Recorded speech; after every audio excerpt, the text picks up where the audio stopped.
स्वागत है आपका अपने चैनल एकलव्य स्नातक पे। और मेरा नाम है सचिन और आज की इस वीडियो में हम पढ़ने वाले हैं बीए हिंदी ऑनर्स सेमेस्टर 1 से जो आपका कोर सब्जेक्ट है हिंदी भाषा और उसकी लिपि का इतिहास जो आपका सब्जेक्ट है। इसकी यूनिट 2 में से जो घा टॉपिक है हिंदी का अंतर्राष्ट्रीय संदर्भ आज की इस वीडियो में हम पढ़ेंगे।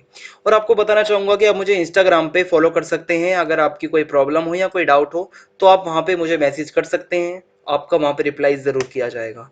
सिलेबस की अगर हम बात करें तो हिंदी भाषा क्षेत्र एवं बोलियां हम कर चुके हैं, हिंदी का विविध रूप कर चुके हैं और हिंदी का अखिल भारतीय स्वरूप भी हम कर चुके हैं। और आज की इस वीडियो में हम हिंदी का अंतर्राष्ट्रीय संदर्भ पढ़ने वाले हैं। तो चलिए स्टार्ट करते हैं परिचय से। तो हिंदी ना सिर्फ भारत में बल्कि पूरे विश्व में बोली जाती है। देखिए, हम और आप सब जानते हैं कि हिंदी भाषा सिर्फ और सिर्फ भारत तक सीमित नहीं है, भारत से बाहर भी हिंदी भाषा को बोलने वाले लोग हैं। और हिंदी एक अंतरराष्ट्रीय भाषा है, हिंदी एक इंटरनेशनल लैंग्वेज है। और हिंदी की राष्ट्रीय और अंतरराष्ट्रीय भूमिका के कारण उसके प्रयोग क्षेत्र का विकास हिंदी के विकास के साथ साथ होता गया। ठीक है, तो नेशनल लेवल पे भी हिंदी बोली जाती है बड़े पैमाने पर, और इंटरनेशनल लेवल पे भी हिंदी जो है वो बोली जाती है। हिंदी भारत में ही नहीं अपितु और भी कई देश जैसे कि Fiji, Nepal, Suriname, Mauritius, Trinidad Tobago, Guyana, इन सब मतलब देशों में भी हिंदी भाषा अच्छी खासी बोली जाती है और काफी प्रचलन में भी है। लगभग प्रत्येक क्षेत्र में हिंदी भाषा को प्रयोग करने वाले दिखाई पड़ जाएंगे। ठीक है, जो लोग जो मतलब हिंदी बोलते हो और आजीविका और रोजगार की तलाश में अमेरिका, इंग्लैंड, कनाडा, खाड़ी देश आदि में बसे अनेक भारतीय हिंदी का प्रयोग करते मिलते हैं।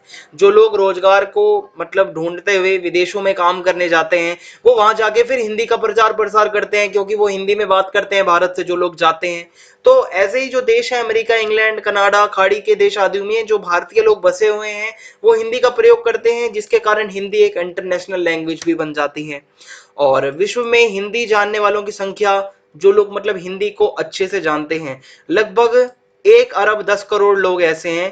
ठीक है, जो हिंदी को जानते हैं, जो कि पूरे विश्व की जनसंख्या का एक बहुत बड़ा हिस्सा है। 1 अरब 10 करोड़ बहुत होते हैं। ठीक है, और समय समय पर इन देशों में भी हिंदी सम्मेलन होते रहते हैं, जो देशों के नाम मैंने आपको बताए, जिसका उद्देश्य है कि उनके यहाँ हिंदी की अस्मिता की पहचान को बनाकर हिंदी का प्रचार प्रसार करना। यानी कि जो देशों के नाम मैंने आपको बताए, यहाँ पे हिंदी को लेकर कई सम्मेलन होते रहते हैं, जिनका उद्देश्य होता है कि हिंदी भाषा का ज्यादा से ज्यादा विकास करना और ज्यादा से ज्यादा देशों में हिंदी भाषा को फैलाया जाए। और भारतीय फिल्मों के प्रदर्शन से विदेशों में हिंदी के प्रचार प्रसार को बढ़ावा मिला है। यानी कि जैसी परफॉर्मेंस हमारी भारत की फिल्में करती हैं, जब वो फेमस होती हैं फिल्में, उनको जब इंटरनेशनल लेवल पे देखा जाता है तो इससे भी हिंदी का काफी ज्यादा मतलब जो है विकास होता है और हिंदी का प्रचार प्रसार भी होता है। और जो कलाकार हैं यानी कि जो एक्टर्स हैं हमारे, वो विदेशों में स्टेज शो आदि भी करते रहते हैं हिंदी में। ठीक है, अरिजीत सिंह का नाम अगर आपने सुना हो, ऐसे भी और बहुत सारे कलाकार हैं जिनके कॉन्सर्ट्स भी होते हैं जो हिंदी में गाते हैं विदेशों में जाकर। तो इस तरीके से जो हमारे जो भारतीय कलाकार हैं वो विदेशों में स्टेज शो भी करते हैं हिंदी में, इससे हिंदी को और ज्यादा बढ़ावा मिलता है।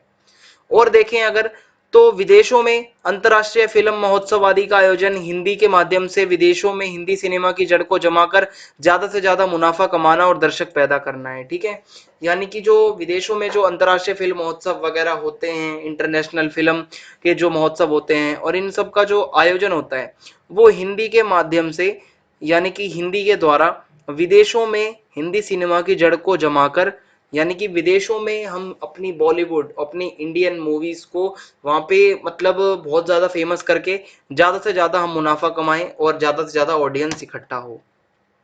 भारतीय हिंदी सिनेमा जो है और जो हिंदी संगीत है, हिंदी सॉन्ग्स हैं, हिंदी गाने हैं, हिंदी गाने की तरह विदेशों में खेल जगत विशेषकर जो क्रिकेट है, क्रिकेट के माध्यम से भी विदेश में बैठे लोग खेल का आनंद मैच और उसकी हिंदी कमेंट्री से लेते हैं।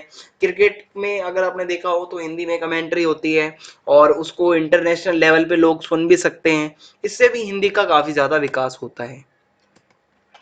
और विदेशों में हिंदी भाषी लोगों की संख्या बड़ी मात्रा में होने के कारण भारी मात्रा में भारत में पूंजी निवेश होता है और इस प्रकार हिंदी के अंतर्राष्ट्रीय प्रसार के अपने अलग अलग लाभ हैं।